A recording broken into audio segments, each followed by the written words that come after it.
ছাব্বিশের বিধানসভা নির্বাচনে তৃণমূলকে হারাতে তৃণমূলেরই যারা রয়েছেন তাদেরকে ভোট দিতে বলছেন বিজেপিকে। ডানকুনিতে এসে বললেন মিঠুন চক্রবর্তী।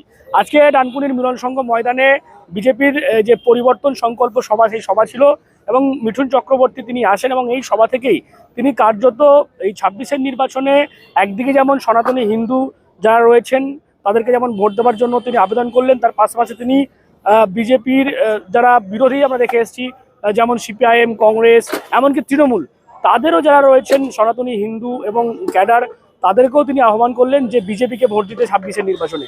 কারণ তার যেটা বক্তব্য, যেভাবে প্রতিবেশী দেশ বাংলাদেশে যেভাবে একের পর এক ঘটনা ঘটছে, সেই ঘটনার সঙ্গে তিনি বলছেন যে পশ্চিমবঙ্গেতেও সেই একই রকম ঘটনা ঘটছে।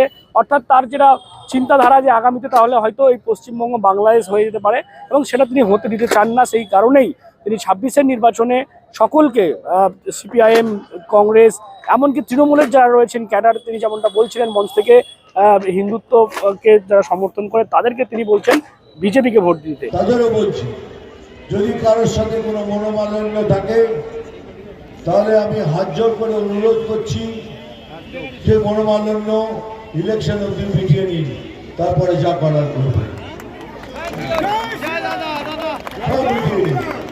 ধরুন একসাথে লড়তে হবে আমাকে। আমি এমনকি যারা কমিউনিস্ট আছে তাদের মধ্যে যারা হিন্দু আছে, যারা হিন্দুত্বকে বিশ্বাস করেন তাদেরও ডাকছি, কংগ্রেসকেও ডাকছি, এমনকি তৃণমূলের মধ্যে যে হিন্দু ক্যাডার আছে, যাদের মধ্যে বিবেক আছে, তাদেরও আহ্বান করছি। এই পর্যন্ত আসুন, আমরা সব এক ছাতায় নিচে মিলে ভোট করে এই সরকারকে এখান থেকে তাড়াবো। আর এইবারে তৃণমূল সরকারের পতন নিশ্চিত নিশ্চিত নিশ্চিত। আজকে আবার আদিবাসীদের উপর অত্যাচার বন্ধ করার জন্য আমরা আসছি। অত্যাচার জীবনের জন্য বন্ধ হয়ে যাবে। এবার এই পশ্চিমবাংলায় কেউ কারোর উপর অত্যাচার করতে পারবে না। সেই জন্যই বিজেপির আগমন। দাদা, জলপাইগুড়িতে টাটার যে রিপেয়ারিং যে শপ, সেখানে জলপাইগুড়িতে টাটার যে রিপেয়ারিং শপ, সেখানে গতকালই দেখা গেছে হামলা হয়েছে, যেখানে শিল্প নেই রাজ্যে। শিল্প করার জন্য যারা আসছে তাদেরকে বিতাড়িত করা হচ্ছে।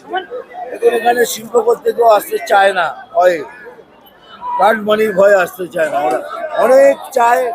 এখন এটা পশ্চিমবঙ্গ একদম খালি জায়গা হয়ে গেছে। এখানে চাইছে সবাই এখানে এসে করতে, কিন্তু ভয় খালি একটাই, কার্ড মানির ভয়। সেই ভয় এখানে কেউ কোনো শিল্প করতে চাইছে না। একটা সুখবর, বিজেপি যেদিন আসবে ঠিক তারপরে দেখবে কিভাবে ভিড় বাড়ে, কিভাবে লোক এসে উৎসাহ নিয়ে এখানে ইনভেস্ট। যেখানে রাজ্য সরকার সিঙ্গুরে টাটাকে তাড়িয়েছিল, সেই জমিতেই দেশের প্রধানমন্ত্রী নরেন্দ্র মোদী 18 তারিখে সভা করার জন্য অনুমতি পেয়েছে।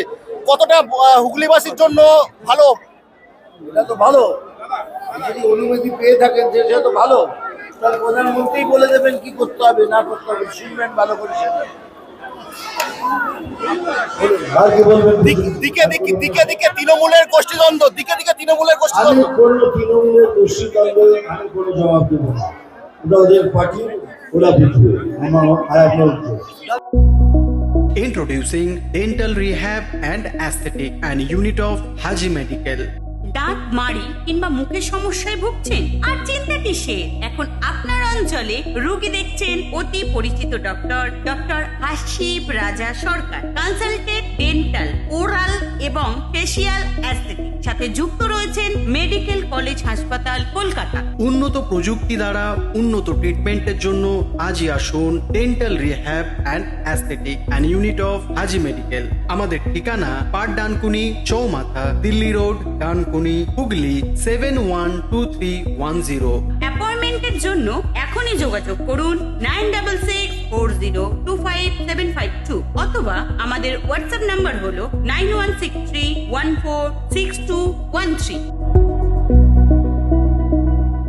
পুরীতে বিজেপির যে পরিবর্তন সংকল্প সভা, সেখানে মিঠুন এবং মিঠুনের যেটা আবেদন, বিজেপি পক্ষ থেকে সিপিএম, কংগ্রেস এবং আপনাদের তৃণমূলেও যারা রয়েছেন সনাতনী হিন্দু, তাদেরকে বলছেন 26-এর নির্বাচনে বিজেপিকে ভোট দিতে, কি বলবেন ডানকুনিতে এসে এইরকম যে কথা উনি বলছেন? আচ্ছা, তা উনি কথা বলছেন, তা উনি যে সিনেমাগুলো করেন সেখানে কি বলেন যে এরা এরা সিনেমাটা দেখবে, বাকি লোক দেখবে না? যাকে উনি যেটা বলছেন সনাতনী হিন্দু, তা সেটা তো মানুষ বিচার করবে।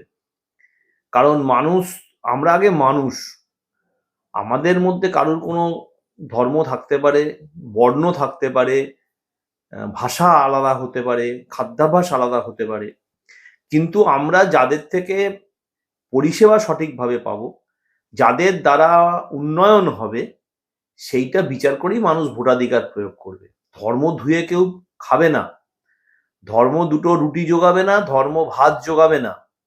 ধর্ম কি করবে? ধর্মীয় লড়াই সৃষ্টি করবে, ধর্মীয় বিভাজন আনবে, ভাইয়ে ভাইয়ে লড়াই হবে, সমাজ দ্বিখণ্ডিত হবে। তা উনি যেটা বলছেন, উনি সাম্প্রদায়িক কথা বলছেন।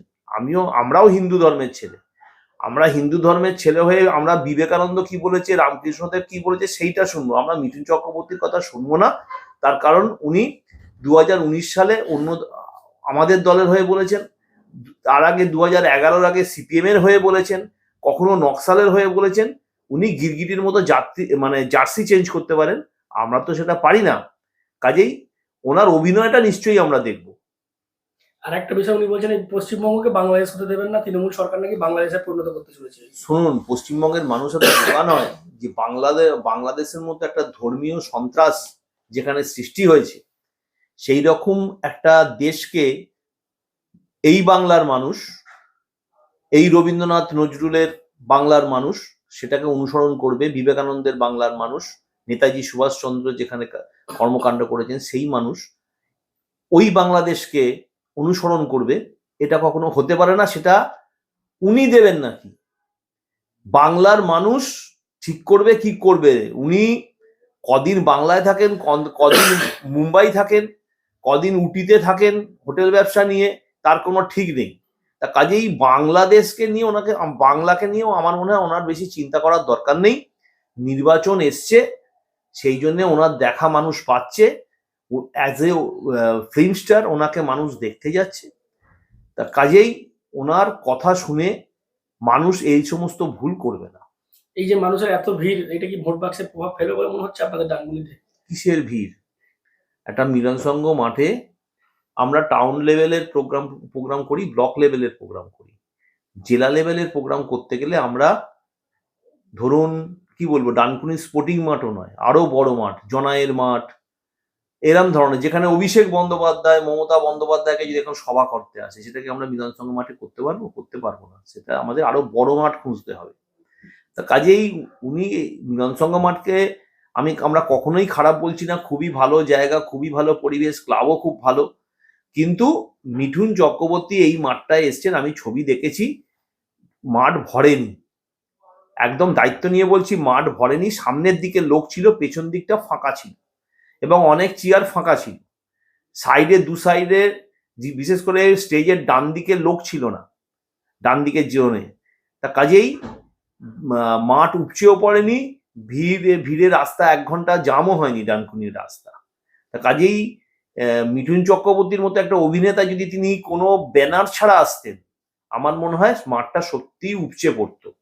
কারণ বাঙালি হিসেবে ওনার যে কর্মকাণ্ড চলচ্চিত্র শিল্পে আছে সেইটা মানুষ মনে করে আসতো। কিন্তু উনি এমন একটা পার্টির ব্যানারে এসছেন যে পার্টিটা বাংলা বিরোধী, যে দলটা বাংলার ক্ষতি চায়, যে দলটা বাংলার মানুষের ক্ষতি করে, গরিব মানুষের ক্ষতি করে, গরিব মানুষের পেটে লাথি মারে, যে দলের নেতারা পরিষ্কার বলে যে বাংলার উন্নয়নের টাকা আটকে রেখে দিয়ে আনন্দ করে, সেই দলটার ব্যানারে উনি এসছেন। কাজেই মাঠ ভরেনি। নেতারা বলছে যে এই ভিড় যেগুলো দেখানো হলো, এটা অ্যাকচুয়ালি বিভিন্ন জায়গা থেকে লোক নিয়েছে, অভিনেতাকে দেখানো হলো, এতে ভোটে কোনো প্রভাব পড়বে না। তৃণমূলের নেতারা অনেক কথা বলবে। আমি এখান থেকে গিয়ে ওপারে গিয়ে দাঁড়ালাম, দেখলাম দক্ষিণ সুভাষপল্লিতে হু হু করে মানুষ ঢুকছে। আমিও ভাবছিলাম হয়তো এদিক ওদিক থেকে এসছে, কিন্তু বাইরে রাস্তায় দাঁড়িয়ে যে চিত্রটা দেখলাম, ডানকুনির মানুষই মাঠ ভর্তি করে দিয়েছে। আর জনাই, চণ্ডীতলা বা আশপাশে রঘুনাথপুর এলাকা থেকে যে সমস্ত লোক এসেছে তারা রাস্তায় দাঁড়িয়েছিল, তারা মাঠে ঢুকতে পারেনি। তৃণমূলের নেতারা অনেক কথা বলবে, আগামী দিনে ভোটেই তার প্রমাণ পেয়ে যাবে। এবং এই যে পরিবর্তন সংকল্প সভা, সেটাকে কেন্দ্র করে সকাল থেকেই একটা রাজনৈতিক মহলের কৌতূহল ছিল। কি বলেন মিঠুন চক্রবর্তী, সেটাই কিন্তু দেখা গেল।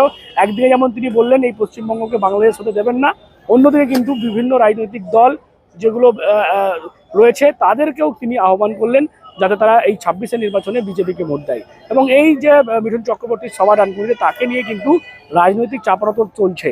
যেমনটা আমরা দেখেছি তৃণমূলের পক্ষ থেকে বলা হয়েছে যে এই যে সভা, সেই সভাকে বড়াতে বিভিন্ন জায়গা থেকে কিন্তু লোক নিয়ে আসা হয়েছে, অন্যান্য জায়গা থেকে লোক নিয়ে আসা হয়েছে, এমনটাই তৃণমূল দাবি করছে।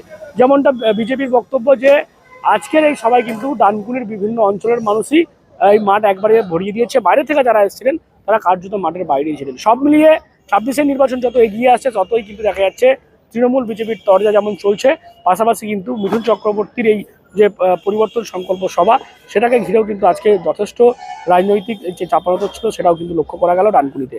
আপনারা কি বলবেন এই বিষয় নিয়ে? অবশ্যই কমেন্ট বক্সে এরকম আরো খবর পেতে নজর রাখুন। ডিএনএন বাংলা, ডিএনএন বাংলা সবার মনে সবার ফোনে। সাবস্ক্রাইব করুন ডিএনএন বাংলা, ফলো করুন এক্স, ইনস্টাগ্রাম ও ফেসবুক পেজ ডিএনএন বাংলা, সবার মনে সবার ফোনে।